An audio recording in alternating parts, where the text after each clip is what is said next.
Welcome back. My next guest holds degrees in political science and economics and is an editor at the Washington Examiner. He also lives in the swamp and works there every day, D.C., and he's a whole heck of a lot smarter than me. That's why he's going to cut through all the BS tonight. Joining me from D.C., there he is, Will Ricciardella. How you doing, Will? Good to talk to you again, Dan. Yeah, nice seeing you again. Okay, let's get right to it. We get the facts of the case in Kentucky. We just showed video moments before you came on that showed protesters pulling up in U-Haul trucks with all of their goodies. They were going to do this no matter what the outcome was. I hope that Americans are now seeing this. They're seeing through all the nonsense. They're listening to the facts and not running on their emotions, and they're realizing what is actually happening in these cities that are being burned and looted and cops being shot. Your reaction, sir, to what happened after the AG, which I think is a brilliant young man, gives us the facts of the case, that it was not a racial motivated shooting, but just a tragic turn of events that led to Miss Taylor's death. Yeah, absolutely. And look, a lot of this was misconstrued in the media, calling it a no-knock warrant. It wasn't a no-knock warrant. They announced themselves when they got there. The problem here is that they entered the apartment. They didn't know that Breonna Taylor's boyfriend was there. The fact, as soon as he fired the shot, the cops were warranted in firing back. It is a tragic accident, but those are the facts of the case. There wasn't anybody you can indict on murder charges. The only indictment they had was one of the cops shot 10 times, and they said that he could have endangered somebody in a neighboring apartment. That's kind of a stretch. Maybe the guy doesn't have the chops it takes to be a police officer, but an indictment might be pushing it. I think if somebody fires a gun at you and you fire back, you're not really concerned about how many times you're shooting back. You're probably fearing for your life. But I think you're right. I think internal polls are showing that these riots are starting to hurt Democrats, and I think that's why you saw Kamala Harris come out with a tweet saying she's concerned for the two cops who were shot.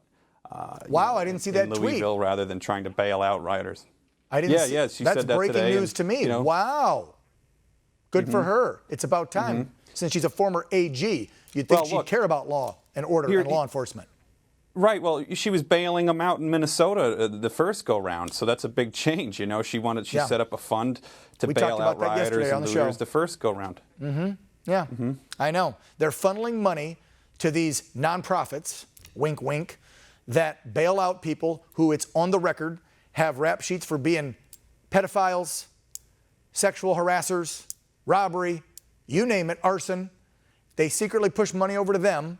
Then they come out with a tweet. Thank you so much for telling us that, like they are concerned about these officers. Joe didn't come out of the basement for how many months when cities were burning, cops were being killed and beaten, until just a couple weeks ago when they got the bad internal polling that they better say something about these riots and attacks on cops. Then they finally say something and send a tweet. Sorry, that doesn't cut it for me. Will, so it started yesterday again like it always does every time one of these cities erupt in violence and cops are injured and things are burned. The left-wing media and the Democrats come out and blame President Trump when they barely make a peep, like you just pointed out. Your thoughts on them putting all the blame once again on POTUS? Yeah, well, that's what they're trying to do, is they're throwing anything against the wall to see what sticks. First, it was right-wing extremists causing all the violence. You see that in the New York Times, the Washington Post, Max Kellerman on ESPN.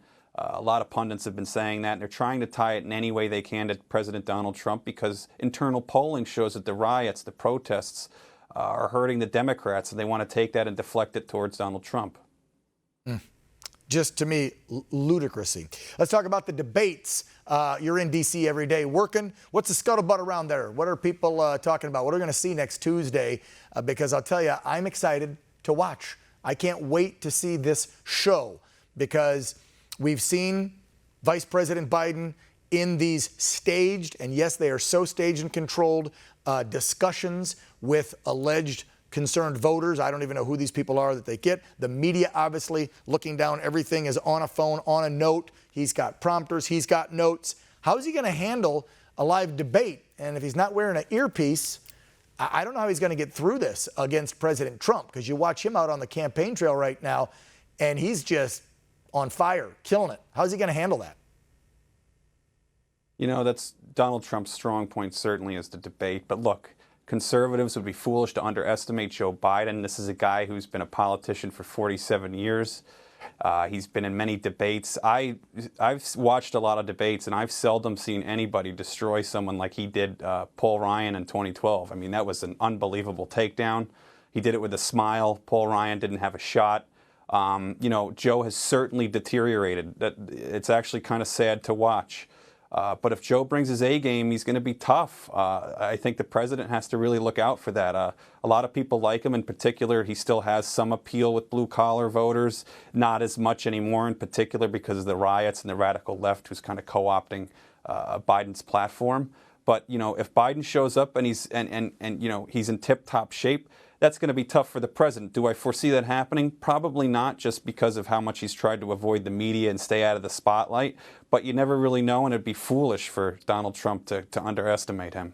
Yeah, that's true. I mean, his speech at the DNC convention surprised me compared to all his appearances leading up to it and after. It's one of his best ones. I'll give him credit. Give credit where credit's due. So you're saying we might see some fireworks. I'm so glad to hear that. I was hoping not just for a boring evening next Tuesday. Will Ricciardella from the Washington. Fireworks for sure. Yeah, from the Washington Examiner. Thanks for joining us again, man. We really appreciate it. Come on anytime. It's always insightful to chat with you about what's going on in the swamp. Keep up the good work. Thank you.